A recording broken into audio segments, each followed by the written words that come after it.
An Essay on Submission to the Powers That Be by James M. Wilson. Submission to Civil Authority.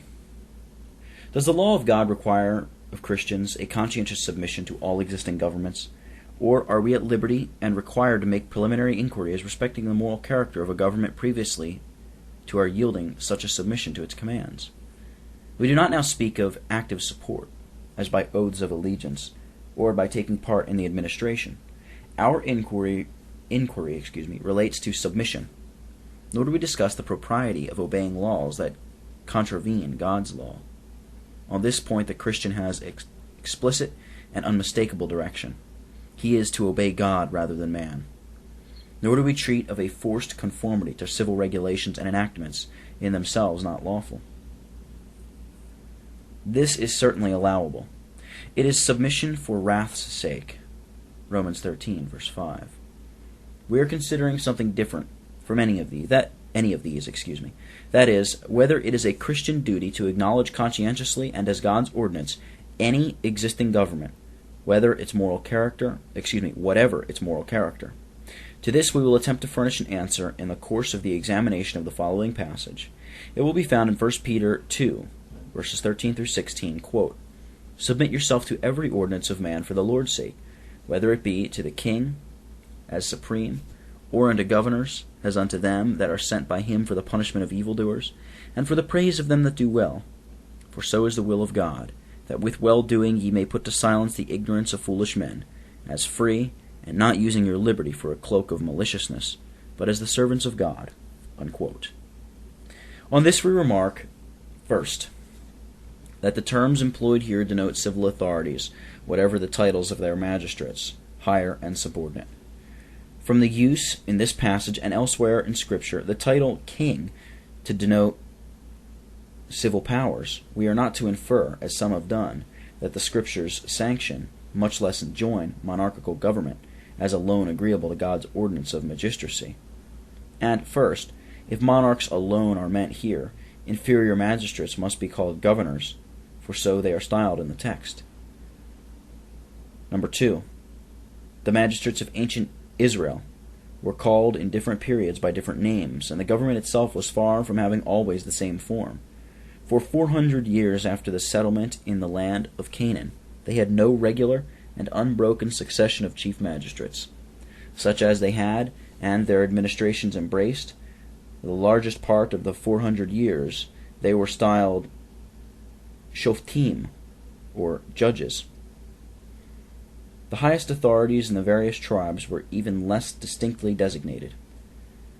Number 3, so far from enjoining monarchical, the Scriptures favor a republican or representative form of government. The example of Israel just referred to is exactly in point. Among that people, many of their ordinary magistrates were evidently elective. Quote, "Choose out from among you," unquote, says Moses to the 12 tribes. And this was certainly the principle of the political arrangements of Moses, a principle but little interfered with upon the introduction of the monarchical form at a subsequent period. Hence, though God had designated the person in whose hands the royal power was to be lodged, the voice of the people was not disregarded. Witness the election of Saul and of David, and the supplications presented by the people to Rehoboam when the people came to Shechem to make him king, in 1 Kings 12, verse 1. The truth is, number 4, that the name of the chief magistrate and even the particular form, as it relates to distribution of powers, and the whole subject of checks and balances, is a matter in itself of indifference. The grand requisite, as we shall show presently, is that in all these matters there be a constant regard in every element and principle to bring them into accordance with the moral law of God. This appears in the passage, for number 2, civil government is here described as an ordinance of man. Submit yourselves to every ordinance of man. The term ordinance is not used here in the same sense which we now frequently put upon it. In common parlance, a civil ordinance is a municipal regulation, a law ordained by a town council or some peculiar enactment of the supreme authority. Here it signifies the system of government, set up and in operation. Hence it follows, to the king as supreme, etc. But how is government an ordinance of man? Does it mean that civil government is a mere human device and that it is no higher origin than the voice of the nation? That it is a mere voluntary association which men may form or not? Or that, when formed, it may be modeled as men please, irrespective of the claims of the Most High? Certainly not. The powers that be are ordained of God, Romans 13, verse 1, a fact which we may gather from the very constitution of man as a social being, made for society, for cooperation with his fellows. Civil government has a higher origin than mere human ingenuity. God is its author. He has defined its ends, its duties, and the principles of its administration. He has even determined the class of men who should alone be the depositaries of civil authority. Quote, able men, men that fear God, men of truth, and hating covetousness, unquote. How then is civil government an ordinance of man? Number 1. It is so called from the fact that human instrumentality is concerned in making its arrangements. Observe, not merely in giving it being, but in establishing the specific and peculiar terms of its constitution. This will appear more clearly in a literal rendering of the original words. Posse, anthropopine, etisse, every human creation. And here a footnote. McKnight translates it, quote, every human creation of magistrates, unquote. This supply is undoubtedly correct, as government is the subject spoken of. As we have already intimated, civil government is an ordinance of God, but not in such a sense as to preclude the exercise of human wisdom in what relates to its form, its various departments, its checks and balances, and hence forms of government, in some respects very different, have existed with divine approbation. During the period of the judges, Israel was a confederated republic. It was afterwards a limited and, with certain reservations, an hereditary monarchy. In both these periods, however, the nation was in avowed subjection to the Most High, and its affairs were managed with divine approbation. In the spirit of the love of God, and with avowed subjection to its authority, the rights and liberties of all the people and the interest of religion being properly guarded and maintained. In this respect there is a wide difference between civil and ecclesiastical government. The latter is, in every particular, completely arranged by Jesus Christ. The Bible contains the Church's constitution. Everything relating to the officers of the Church, their duties and their powers, is fully set forth in the Scriptures. To these nothing can be added. From them nothing taken. Our business, and our only business, is to ascertain and carry out the divine will. Hence the ecclesiastical government is never denominated as that of the state is, and, quote, ordinance of man, unquote. But this is not all. Secondly, government is a human creation, inasmuch as the constituted civil authorities are left to the exercise of a wise discretion in the enactment and rescinding of laws as demanded by emergent circumstances. For example, in regulating commerce and currency, taxation, and to some extent even what relates to education and police, states are left free to choose that plan which the times and the existing state of things render advisable. True, all civil enactments are to be brought to scriptural tests. None of these must run counter to the moral law. And in some departments, as in relation to marriage, to the penalties of gross crimes, to the vindication of the Sabbath, to the support of religion, the state is directly bound by the precepts and directions of the revealed will of God. Still, there remains a wide margin. In this, again, differing from the Church, all whose laws as well as constitutional privileges are embodied in the Scriptures, our sole business being to discover and apply them.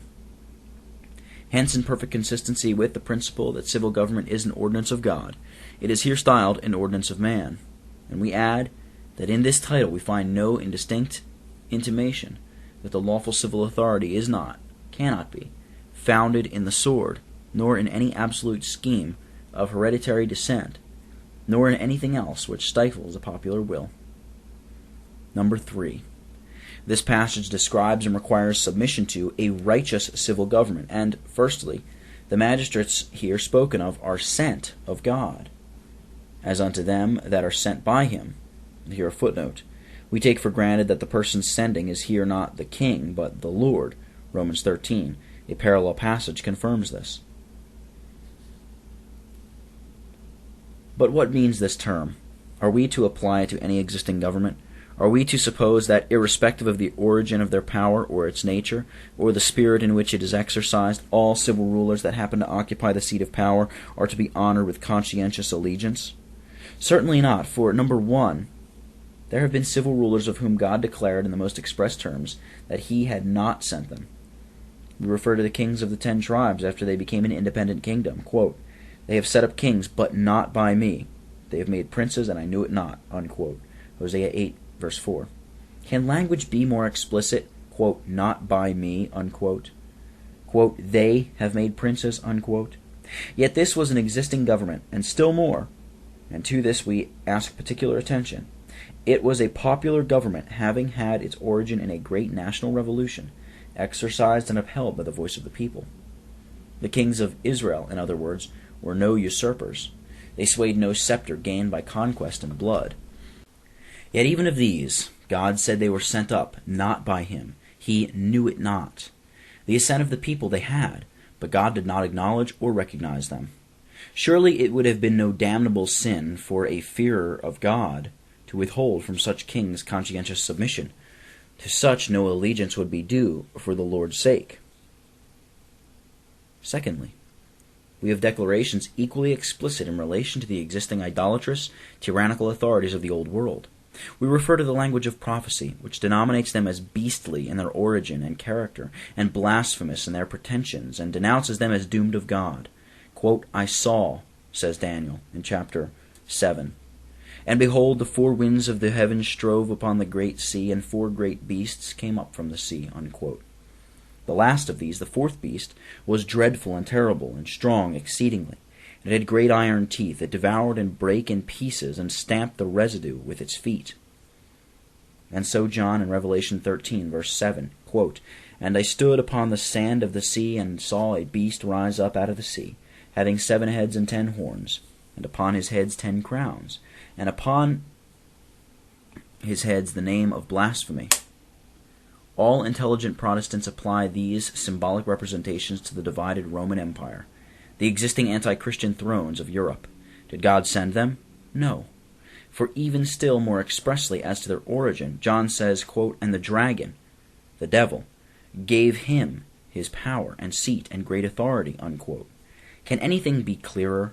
How can this beast, these kings, claim conscientious submission? The devil, not God, gave them their power, a fact written as clear as the sun in the heavens upon their constitution and administration. The former adverse to the rights of the people, the latter directed not to the advancement of God's glory and the interests of morality and religion, but in diametrical opposition to all these. God sends them, yes, as he sends tempests and plagues to scourge the nations for their sins, and as he raised up Pharaoh to show in these last times his power in their utter and signal ruin. And here a footnote. We append Dr. Junkin's exposition of this passage, quote, "The dragon invested him with authority. The scripture account of absolute despotism is that Satan gave it, and the blasphemous slander of God is the argument by which the doctrine of legitimacy is sustained from the Bible. All power is of God. The powers that be are ordained of God. Therefore iron-handed despotism is a divine institution. This is the conclusion of its friends, but the word of truth proclaims it to be from below. The same kind of logic will prove the devil's own usurpations to be right and proper.